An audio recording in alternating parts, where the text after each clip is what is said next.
काली गांव एक ऐसा गांव जहां सूरज की रोशनी नहीं आती, जहां रात के अंधेरे में डर के साए हर गली और हर घर को घेर लेते हैं। क्या है इस अंधेरे का रहस्य और क्यों यहाँ के लोग जो भी बाहर से आते हैं कभी वापस नहीं लौटते?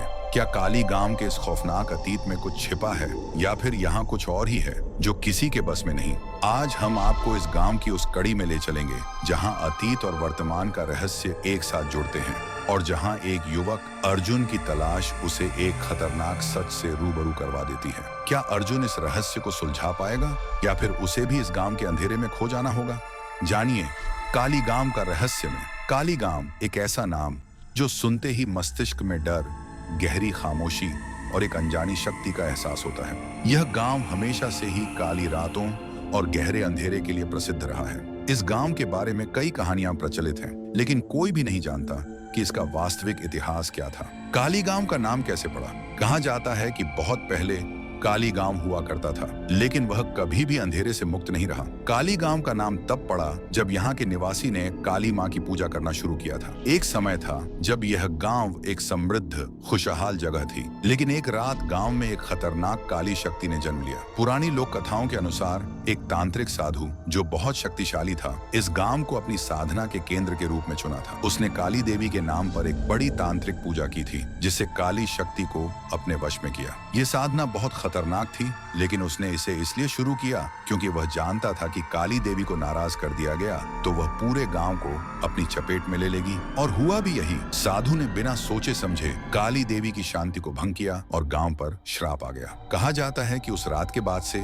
गांव की धरती पर सूरज की रोशनी कभी नहीं पड़ी और यह हमेशा अंधेरे में डूबा रहा। रात का कुहासा हमेशा दिन की शुरुआत से पहले की तरह था और इस अंधेरे ने गांव के लोगों को डर में रखा। लोग कहते थे कि जो भी इस अंधेरे के बीच बाहर निकलता था वह गायब हो जाता था। इस रहस्यमय अंधेरे का कारण वही तांत्रिक पूजा थी जिसे साधु ने शुरू किया था। श्राप ने सूरज की रोशनी को इस गांव से बिल्कुल नष्ट कर दिया। कई वर्षों तक गांव वाले दिन में भी सूर्य की किरणें महसूस नहीं कर पाते थे। यह अंधेरा न केवल भौतिक था बल्कि मानसिक भी था। गांव वाले हमेशा एक गहरी चुप में रहते थे। कोई एक दूसरे से खुलकर बात नहीं करता था। इस अंधेरे को किसी ने कभी चुनौती नहीं दी क्योंकि लोग डरते थे कि कहीं इस अंधेरे के कारण वही कुछ और न घट जाए जैसा पहले हो चुका था। क्या यहाँ कोई युद्ध, बलिदान या तांत्रिक अनुष्ठान हुआ था?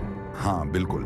काली गांव के इतिहास में एक बड़ा बलिदान हुआ था जिसे गांव वाले कभी नहीं भूल पाए। कहा जाता है कि जब तांत्रिक साधु ने काली देवी की पूजा पूरी की तो देवी की शक्ति इतनी प्रबल हो गई कि वह काले बादल के रूप में गांव पर सवार हो गई। देवी के क्रोध ने गांव के अंदर सब कुछ तोड़ दिया। साधु ने इस क्रोध को शांत करने के लिए गांव में एक मानव बलिदान करने की योजना बनाई थी। हर पूर्णिमा की रात एक व्यक्ति को चुनकर देवी को अर्पित किया जाता था। यह बलि वर्षों तक चलती रही और लोग इस डर से चुप रहे कि अगर कोई इसका विरोध करेगा तो देवी और अधिक प्रकोपित होगी। इतिहास में यह कहा जाता है कि उस बलिदान के बाद गांव का स्वरूप ही बदल गया। काली देवी की पूजा से न सिर्फ सूर्य की किरणें गायब हो गईं, बल्कि गांव में खून के कतरे हर कोने में फैले थे। अब हर पूर्णिमा की रात कोई न कोई गायब हो जाता था। गांव वाले इस अंधेरे से हमेशा डरे रहते हैं। हर परिवार ने यह कहानी अपने बच्चों को सुनाई कि कोई भी पूर्णिमा की रात घर से बाहर न निकले, क्योंकि रात के अंधेरे में खो जाने वाले लोग फिर कभी लौट कर नहीं आते। कुछ लोगों ने देखा था कि रात को एक काले धुएं का उठना और फिर आकृति बनती हुई दिखना, जैसे कि कोई तांत्रिक शक्ति धीरे धीरे अपने बलि के शिकार के पास पहुंच रही हो।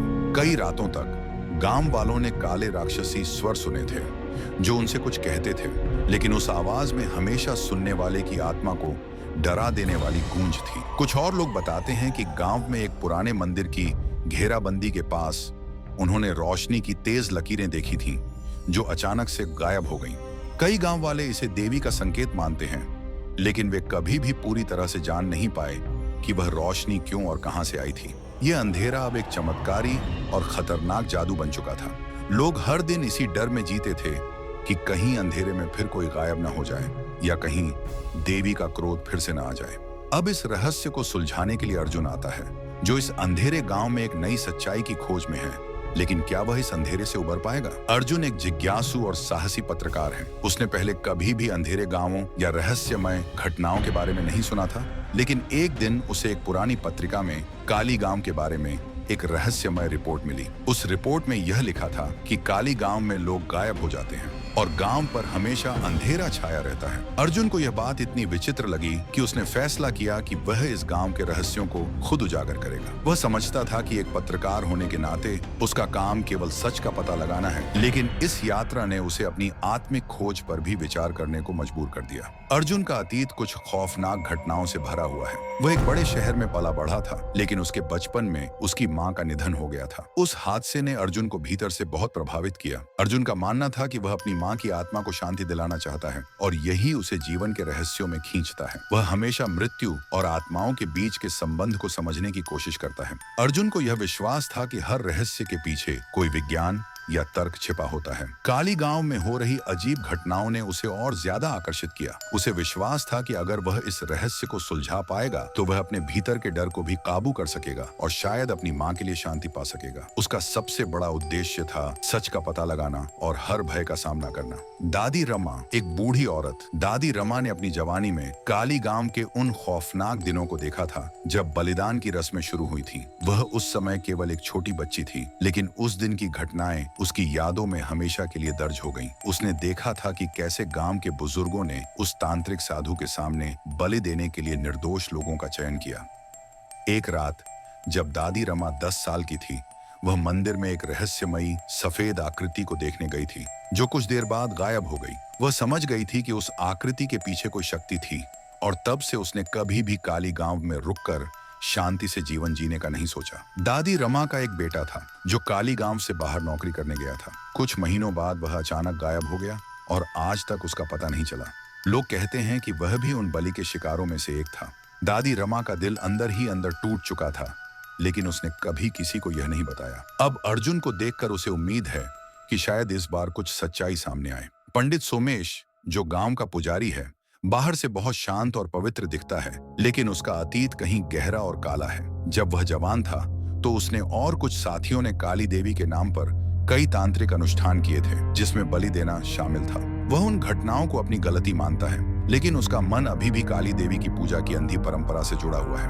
अब वह डरता है कि अगर वह सच बताएगा तो काली देवी का क्रोध फिर से भड़क सकता है। पंडित सोमेश ने तांत्रिक साधु से कुछ समय तक ध्यान और साधना की थी और उसी दौरान उसे शक्तियां मिली। वह जानता था कि देवी की पूजा और बलि के बाद गांव में अंधेरा हो गया, लेकिन वह खुद को इस जाल से बाहर नहीं निकाल सका।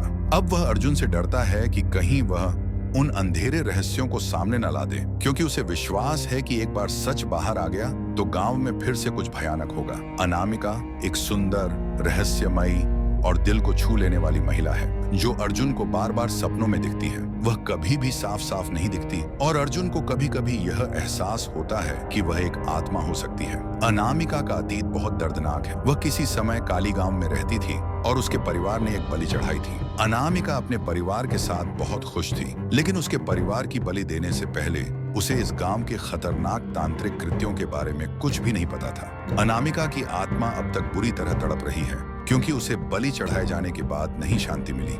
उसकी आत्मा अभी भी अपनी मौत का बदला लेना चाहती है। उसने अर्जुन को अपनी कहानियां सुनाई हैं ताकि वह उस अंधेरे से बाहर निकले। अनामिका का एकमात्र उद्देश्य वह बलि का चक्र तोड़ना है और काली गांव में लोगों को शांति दिलाना है। अर्जुन गांव में रात के समय आता है। गांव के बाहर से एक खौफनाक सन्नाटा महसूस होता है। गांव के लोग बहुत कम निकलते हैं और जो निकलते हैं वे अर्जुन से मिलते हुए घबराए हुए नजर आते हैं। अर्जुन इस अजीब स्थिति को अपने कैमरे में कैद करता है। अर्जुन के कैमरे में एक धुंधली आकृति, जिसे वह पहले नजरअंदाज करता है, साफ साफ कैद होती है। यह आकृति बहुत जल्दी गायब हो जाती है और अर्जुन इसे सिर्फ उस रिकॉर्डिंग में देख सकता है। क्या यह कोई आत्मा है या फिर कोई और रहस्यमय ताकत जो गांव में मौजूद है?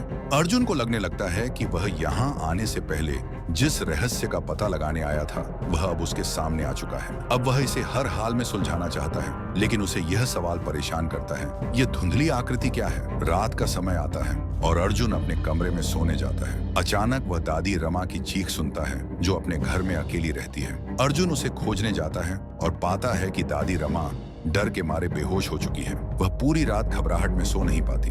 दादी रमा उसे बताती है कि वह उस रात काली देवी के चेहरे को देख रही थी, जो उसके सामने खड़ी थी। उसने देखा था कि काली देवी की आंखों से खून की धारें बह रही थीं और वह दादी रमा से कुछ कह रही थी, लेकिन दादी रमा ठीक से सुन नहीं पाई। क्या दादी रमा सच बोल रही है या फिर उसकी मानसिक स्थिति में कोई बदलाव आ चुका है? क्या यह काली देवी की शक्ति का संकेत है? अर्जुन की मंशा अब और भी दृढ़ हो जाती है कि वह इस गांव के सच को जानकर ही रहेगा। लेकिन दादी रमा का अनुभव अब उसे डराने के बजाय और भी सवालों में डाल देता है। अर्जुन ने सुना था कि गांव के पुराने मंदिर में कोई बंदा बंधा हुआ था, लेकिन यह सिर्फ एक लोक कथा जैसी बात लगती थी। हालांकि एक रात अर्जुन को मंदिर में अजीब आवाजें सुनाई देती हैं, जैसे कोई चिल्ला रहा हो या फिर बंधा हो। अर्जुन डरते हुए मंदिर की ओर बढ़ता है, जहां वह देखता है कि दरवाजा आधा खुला हुआ है और अंदर से किसी की बेहद डरावनी आवाज आ रही है। अर्जुन अंदर घुसता है, लेकिन जैसे ही वह अंदर प्रवेश करता है, दरवाजा अचानक बंद हो जाता है और वह अंधेरे में घिर जाता है। वह किसी तरह से मंदिर की रोशनी खोजता है और देखता है कि वहां एक पुराने खंडहर जैसा रूप है और कुछ अजीब तंत्रिक वस्तुएं बिखरी हुई हैं। फिर अचानक वह एक रूपरेखा देखता है जो किसी इंसान की परछाई जैसी होती है, लेकिन वह धुंधली और अदृश्य होती है। क्या वह किसी को ढूंढ रहा है या फिर वह तांत्रिक अनुष्ठान का हिस्सा है? अर्जुन इसे सुलझाने के बजाय और भी डरा हुआ महसूस करता है। यह दृश्य अर्जुन को और भी डुबो देता है, क्योंकि अब वह मंदिर में एक रहस्यमय शक्ति का सामना कर रहा है। क्या मंदिर में कुछ पुरानी शक्ति छिपी हुई है जो किसी को कैद करके यहाँ रखा है?